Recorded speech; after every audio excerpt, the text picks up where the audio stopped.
এই মানি, সেদিনে ঝড়ে যে এখনো এতগুলো আম রয়ে গেল, কি করা যায় বলতো আমগুলো দিয়ে? কি করবো এত আম দিয়ে এখন আমি?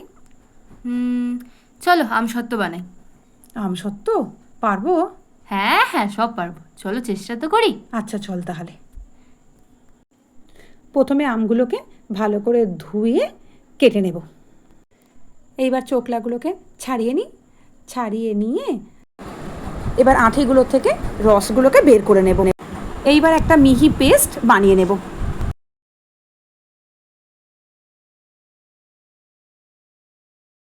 পেস্টটা আমার বানানো হয়ে গেছে। এবার একটা কড়াই গরম করে তার মধ্যে এবার পেস্টটাকে ঢেলে দেব।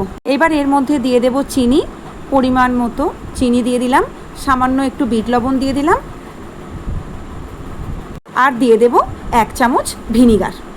ভিনিগারটা এই কারণেই দিলাম যাতে আমসত্ত্বটা অনেক দিন ভালো থাকে। এইবার থালায় তেল মাখিয়ে পাতলা করে ব্যাটারটা ওর মধ্যে ঢেলে দেব। ব্যাটারের ঘনত্বটা কিন্তু এই রকম থাকা দরকার। এইবার এইটাকে একদিন পুরো রোদের মধ্যে শুকনো করতে হবে। আচ্ছা তাহলে দেখা হচ্ছে আবার দুদিন পর। দুদিন পরে আবার এসে গেছি। এই দেখুন আমাদের আমসত্ত্ব একদম শুকনো কাঠের মতো হয়ে গেছে। এবার পিস পিস করে কাটবো, রোল বানাবো আর খাবো। আহ, কি খেতে হয়েছে মা! তাই মানি, দেখি আমাকেও এক পিস দে, খেয়ে দেখি কেমন হলো। ওহ মা, দেখেই তো জিভে জল চলে আসছে গো। উফ! আচ্ছা, আমের সিজন থাকতে থাকতে কিন্তু সবাই এটা বানিয়ে নেবেন। আমি তো এবার যত গাছে আম আছে সব আম দিয়ে এবার আমসত্ত্ব বানিয়ে আমি সারা বছরের জন্য রেখে দেবো।